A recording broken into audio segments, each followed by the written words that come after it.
A dear friend recently reminded me of the words in James 1:12, which says, "Blessed is the one who perseveres under trial, having stood the test.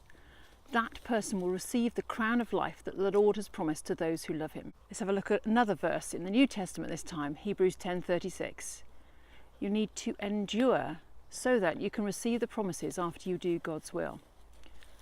I don't know about you, but for me, these verses tell me that trials and tribulations and difficulties are normal in our Christian life. I don't believe that going through trials is a reflection on your faith or lack of it.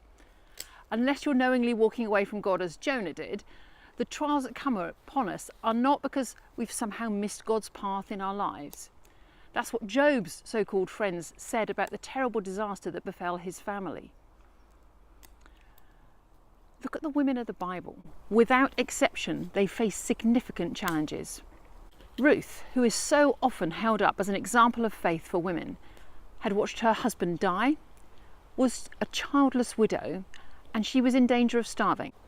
And that was her daily reality before the story we read about in the Bible. Paul, who wrote much of what we read as the New Testament, was himself imprisoned, shipwrecked, beaten, stoned, hungry, thirsty, and anxious. I love the fact he puts anxious in as perfectly legitimate with all those other things.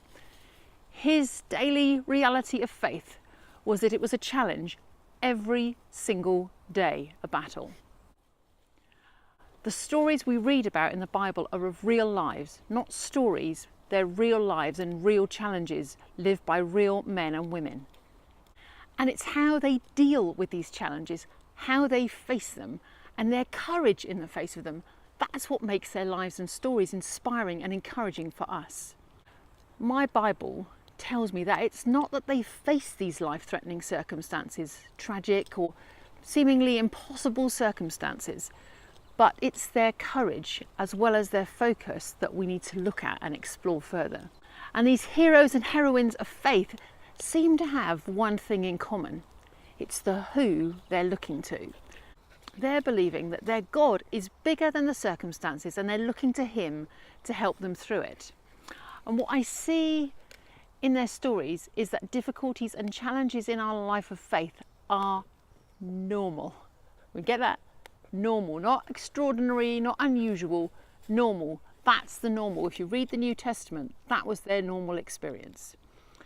So it's a when you go through difficulties, not if. And so when we're going through challenges, the challenge for us is to look to him, to cry out to him and seek him, believing that drawing close to him is the only way through those challenges. And I believe that if we're prepared to be authentic, that is open and honest about our real lives, the challenges we face and those difficult experiences that we often don't share, I believe it can encourage both us and others around us.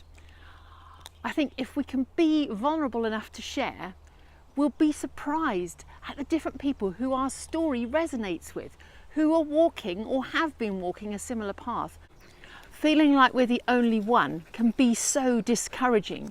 Yet if others around us will only be open and honest about what's happened in their lives or what they're going through right now, I think we can encourage each other so much better. The writer of Hebrews encourages us to fix our eyes on Jesus in Hebrews 12:2. It talks about persevering and enduring. In Matthew 6:33, it challenges us to seek first the kingdom of God and his righteousness. It's my belief that the only way to get through it is to go through it. Not avoid it, pretend it doesn't exist, but to go through it, to embrace the pain, the loss, the challenge, to feel the pain to its fullest degree and to keep on walking through it, remembering that we're not alone. So if you're going through a difficult time, I want to encourage you to allow him to hold you. Allow his wings to be the ones that you shelter beneath, but keep looking up to him.